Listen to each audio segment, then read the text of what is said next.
Magandang araw sa ating lahat guys. May ayusin ako dito na rechargeable fan Philips. Ito ay natanggal ko na pala yung tornilyo sa ilalim. Ang sabi ng may-ari, ang sira niya ayaw umikot itong fan niya dito. Pero itong ilaw pwede naman, yan ang gumagana.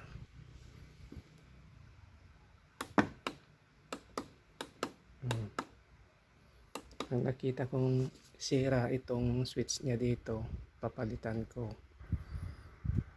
Ikakabit ko ngayon kasi nakabili na ako. Ito yung dating switch. Ito naman yung bago.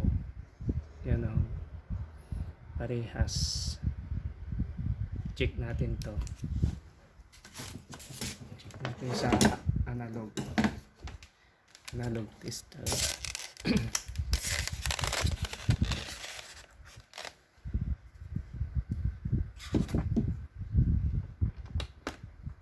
Yan, check natin.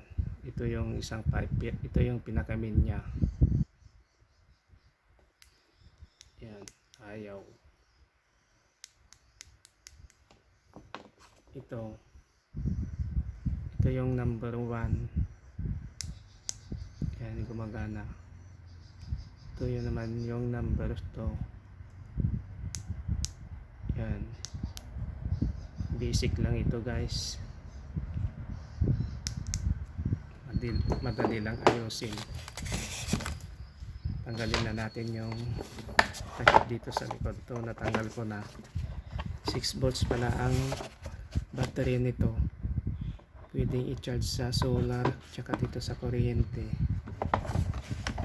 Gawin na natin guys. Tanggalin natin yung mga tornilyo dito. Bali 4 ang tatanggalin natin.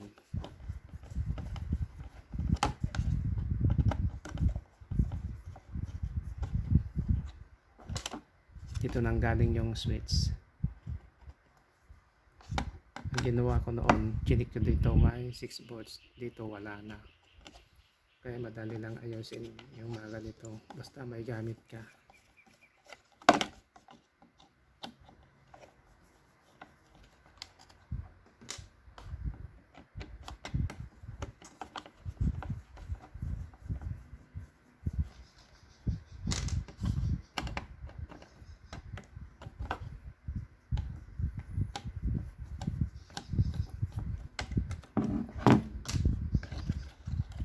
Yan, natanggal na.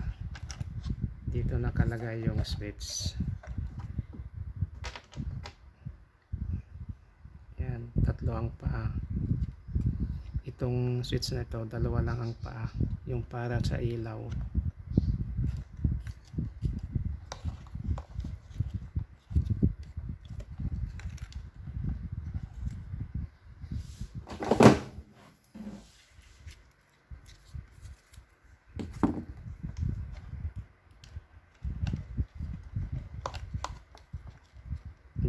Hindi ko na tinanggal yung papunta sa battery. Basta ingat lang kayo sa paghinang para wala kayong mapagdikit dito.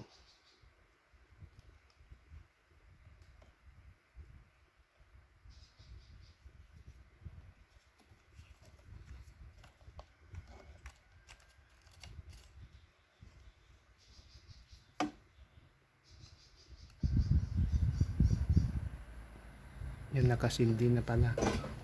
Patayin ko muna.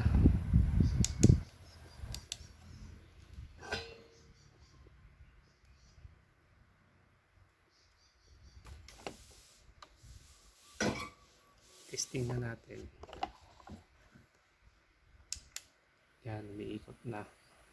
Number 1. Number 2. Okay guys, ilagay ko muna para may testing na natin.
sa tinding init ng panahon ngayon, kailangan natin ng pamaypay,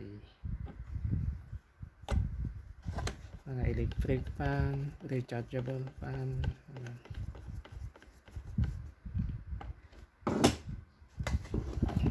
Testing na natin.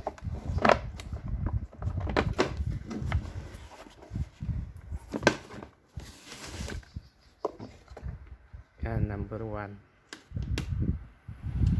Ito na guys. Yan. Number 2.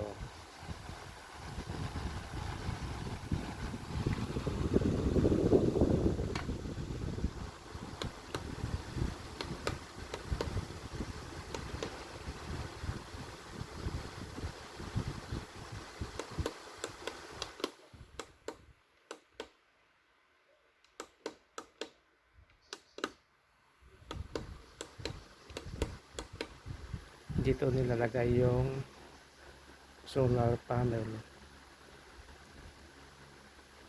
Pwede ka pang magkarga ng cellphone dito. 5 volts out, 6 volts out naman dito. Dito 9 volts in para sa solar.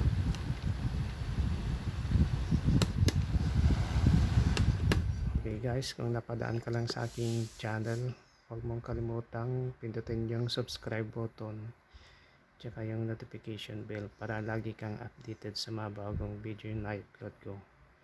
Maraming salamat guys.